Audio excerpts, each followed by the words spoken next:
कक्षा 10 के प्रिय विद्यार्थियों, कल आपने पद्मलाल पुन्नालाल बख्शी द्वारा रचित शीर्षक क्या लिखूं नामक निबंध का अध्ययन किया।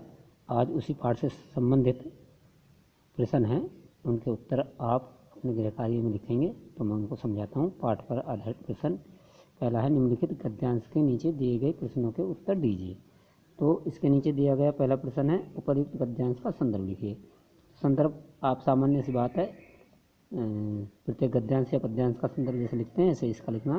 प्रस्तुत गद्यांश हमारी कक्षा 10 की हिंदी की पाठ्य पुस्तक में संकलित निबंध क्या लिखूं नामक शीर्षक से लिया गया है। इसके लेखक पद्मलाल पुन्नालाल बख्शी हैं। ये निबंध इसका संदर्भ हो गया। दूसरा, रेखांकित अंश की व्याख्या कीजिए। तो रेखांकित अंश बच्चों यहाँ से लेकर के और ये यहाँ तक है। तो मैं इसकी व्याख्या करता हूँ, आप नोट कर सकते हैं।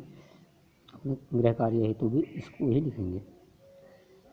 तो इसमें लेखक ने जो प्रसिद्ध एक मुहावरा है, दूर के ढोल सुहावने होते हैं, उसी को टिप्पणी की है। लेखक का कथन है कि दूर के ढोल सुहावने होते हैं और वो इसलिए सुहावने लगते हैं क्योंकि जब ढोल बजता है तो उसके पास में बैठे हुए जो लोग हैं तो वह ढोल की ध्वनि को सुनकर के कानों में होने वाली पीड़ा को अनुभव करते हैं। अर्थात उसकी जो कर्कश ध्वनि है उसके कारण उनके कान के पर्दे फटे से महसूस करते हैं, जबकि उसी ढोल की उसी ध्वनि को सुन करके संध्या के समय पर किसी नदी के किनारे कोई व्यक्ति दूर से सुनता है तो वही ध्वनि उसके कानों में मधुर संदेश देती है, अर्थात मधुरता प्रदान करती है। तो ये यहाँ तक रेखांकित अंश की व्याख्या होगी। सामान्य सी बात है, पास में बैठे वे व्यक्ति जो हैं, ढोल बजता है जहाँ पर, उनको बड़ी कर्कश लगती है और दूर से वही ध्वनि मंद मंद ध्वनि वो मधुर लगती है, इसीलिए दूर के ढोल सुहावने होते हैं, ऐसा कहा गया है। लेकिन मैं इसकी आप पूरे की व्याख्या करता हूँ, आगे और सुनिए। ढोल के शब्दों को सुनकर के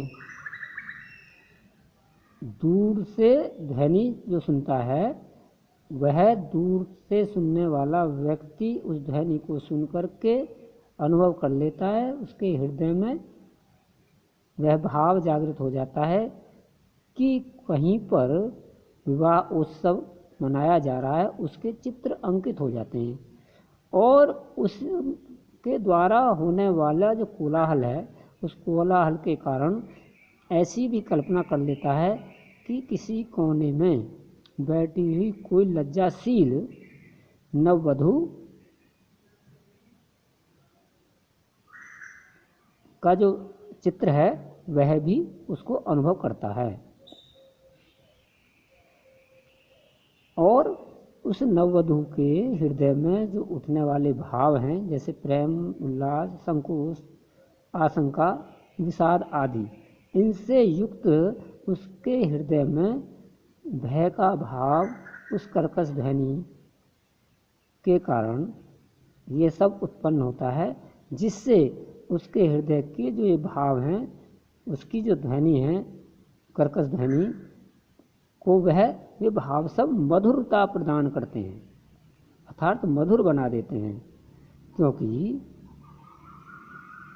उसी कलरव में, उसी शोर शराबे में, उस कोलाहल के बीच में ही उत्सव, प्रमोद, जो आनंद की अनुभूति होती है और प्रेम आदि का संगीत, ये सब उसमें युक्त होते हैं। इसीलिए कहा है कि उसकी जो कर्कशता है, ढोल की जो ध्वनि है, जो कर्कश ध्वनि है, वो पास में बैठने वाले लोगों को कटु प्रतीत होती है, परंतु उससे दूर रहकर सुनने वाले व्यक्तियों के हृदय में एक मधुरता का संचार करती है, अर्थात उनके कानों में भी मधुर संदेश प्रदान करती है। ये पूरे इस गद्यांश की व्याख्या होगी। अगला क्वेश्चन है बच्चों, दूर के ढोल सुहावने क्यों होते हैं? जैसा कि अभी बताया कि दूर के ढोल सुहावने इसलिए होते हैं कि ढोल बजते समय उसके पास में बैठे व्यक्ति के कानों में जब वह ध्वनि पड़ती है तो उसके कानों को पीड़ा उत्पन्न करती है, जबकि वही ध्वनि दूर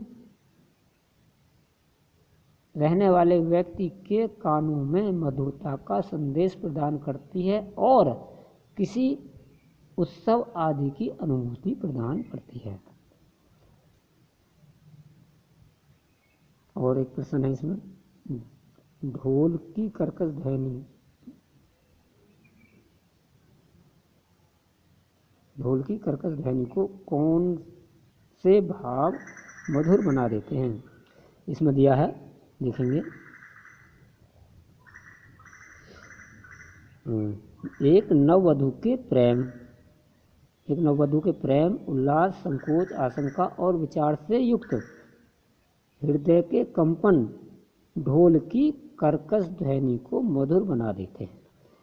तो ये गद्यांश पर आधारित प्रश्नों के उत्तर हो गए। ये आपको अपनी उत्तर पुस्तिका पर कर लेने हैं आपको। ठीक है, आज के लिए इतना ही। धन्यवाद। आज कल की तीसरी वीडियो में फिर नए चैप्टर के साथ, नए गद्यांश के साथ फिर उपस्थित होंगे। धन्यवाद।